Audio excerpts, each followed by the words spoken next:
Students, welcome back to my channel. आज हम जो टॉपिक करने जा रहे हैं वो है प्रोडक्शन पॉसिबिलिटी शेड्यूल। इससे पहले मैंने आपको बताया था कि प्रोडक्शन पॉसिबिलिटी क्या होती है। एक इकोनॉमी में दो तरह के गुड्स के कॉम्बिनेशन को प्रोड्यूस करना in the given technology and resources. ठीक है, अब हम इन्हीं टेक्नोलॉजी और रिसोर्सेज में जो हम दो पॉसिबल कॉम्बिनेशन गुड्स प्रोड्यूस कर रहे हैं उनका शेड्यूल स्टडी करेंगे। शेड्यूल का मतलब जो दो पॉसिबल कॉम्बिनेशन है गुड्स के उनको टेबल के फॉर्मेट में स्टडी करना। ओके, तो ये हमारी पॉसिबिलिटीज हैं A B C D E F. ठीक है, और हमारे दो गुड्स हमने यहाँ पे जो लिए हैं वो है व्हीट और कॉटन। ऐसा नहीं है कि आप व्हीट और कॉटन ही यही दो कॉम्बिनेशन प्रोड्यूस कर रहे हैं, आपका कॉम्बिनेशन कोई भी हो सकता है।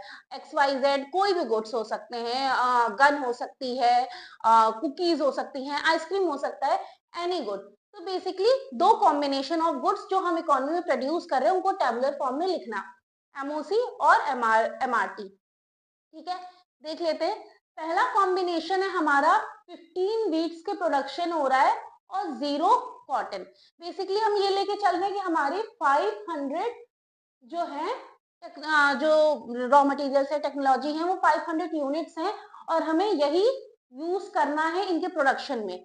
तो फर्स्ट स्टेज पे क्या हो रहा है, फर्स्ट कॉम्बिनेशन में क्या हो रहा है कि ये 500 का ओवरऑल यूज हो रहा है वीट के प्रोडक्शन के लिए। हम वीट का प्रोडक्शन कर रहे हैं। जब हम वीट का 15 यूनिट्स का प्रोडक्शन कर रहे हैं तब हमारे कॉटन का प्रोडक्शन 0 है।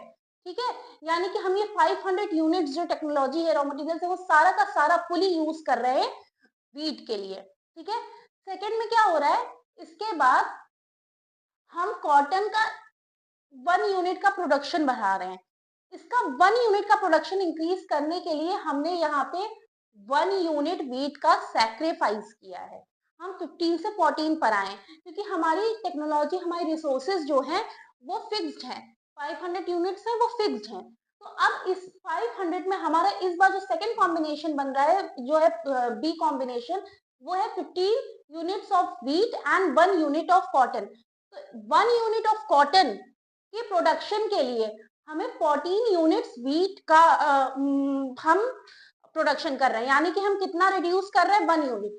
हम व्हीट का प्रोडक्शन 1 यूनिट डिक्रीज कर रहे हैं, डिक्रीज हो रहा है यहाँ प्रोडक्शन 1 यूनिट, ताकि हम कॉटन का 1 यूनिट प्रोडक्शन इंक्रीज कर सकें। इसके बाद हम दूसरा यूनिट का प्रोडक्शन करने के लिए 1 से 2 पर आने के लिए 1 यूनिट और मोर प्रोड्यूस करने के लिए हमने 2 यूनिट सैक्रिफाइस किया है। यानी कि हमारा व्हीट का प्रोडक्शन जो है वो 2 यूनिट्स और डिक्रीज हुआ है, सैक्रिफाइस हुआ है। तो आप देखो सैक्रिफाइसिंग इंक्रीज हो रहा है। ठीक है, पहले हमने 1 यूनिट सैक्रिफाइस किया 1 यूनिट प्रोडक्शन करने के लिए, अब हमने 1 मोर यूनिट का प्रोडक्शन करने के लिए 2 यूनिट का सैक्रिफाइस किया है। 2 से 3 पे हमने फिर से 1 यूनिट प्रोड्यूस करने के लिए हमने यहाँ पे 3 यूनिट्स का सैक्रिफाइस किया है। ठीक है, हम यहाँ 3 यूनिट सैक्रिफाइस कर रहे हैं ताकि हम 1 मोर यूनिट कॉटन का प्रोडक्शन कर सकें। अगर हम ये देखें कि यहाँ पे प्रोडक्शन एक ही इंक्रीज हो रहा है, लेकिन यहाँ पे देखिए आप सैक्रिफाइस ज्यादा कर रहे हो। पहले आपने 1 किया, फिर आप 2 कर रहे हो, आप 3 कर रहे हो। आपका सैक्रिफाइसिंग यूनिट्स इंक्रीज हो रहा है, लेकिन आपका प्रोडक्शन यूनिट जो सेकेंड गुड का है वो एक ही यूनिट इंक्रीज हो रहा है। इसका क्या रीजन है?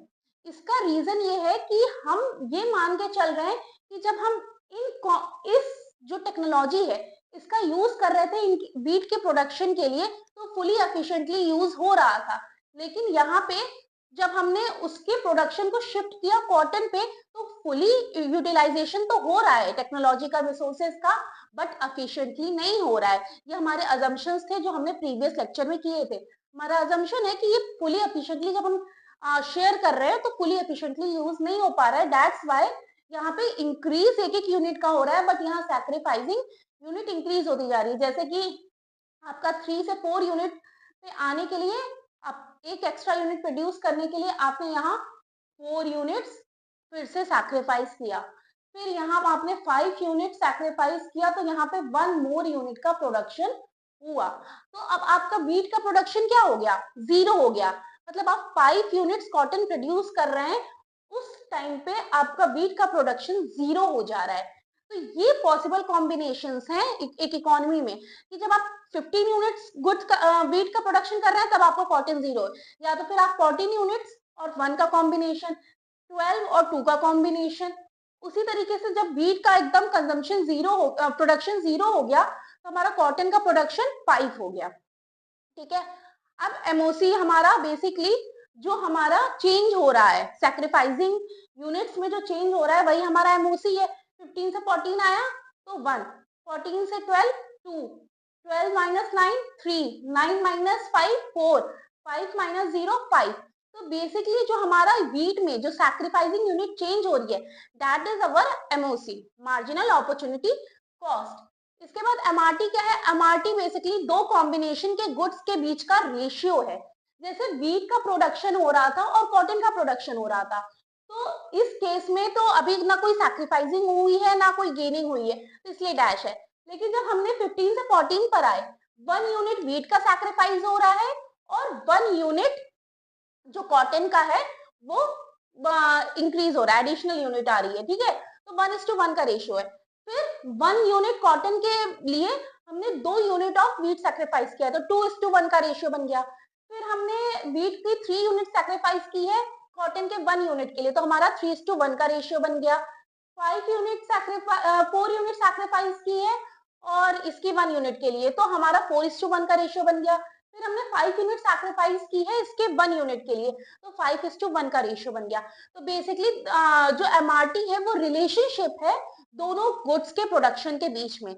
हम एक का कितना सैक्रिफाइस कर रहे हैं दूसरे के प्रोडक्शन को इंक्रीज करने के लिए, that is our MRT, the ratio between the combination of two goods that we produce in the economy. Okay, I hope आपको एमआरटी एमओसी क्लियर होगा। बेसिकली पीपीसी कर्व की बात कर ले रहे हैं। यही शेड्यूल को जब हम ग्राफिकल रिप्रेजेंटेशन करते हैं इन्हीं शेड्यूल्स का, तो हम उसे प्रोडक्शन पॉसिबिलिटी कर्व बोलते हैं।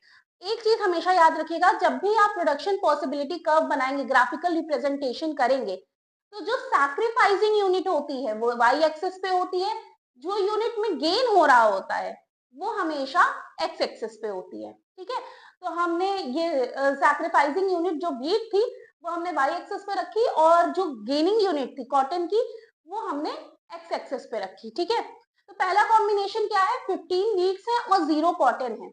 तो जब 15 यूनिट्स ऑफ व्हीट था तब क्या था?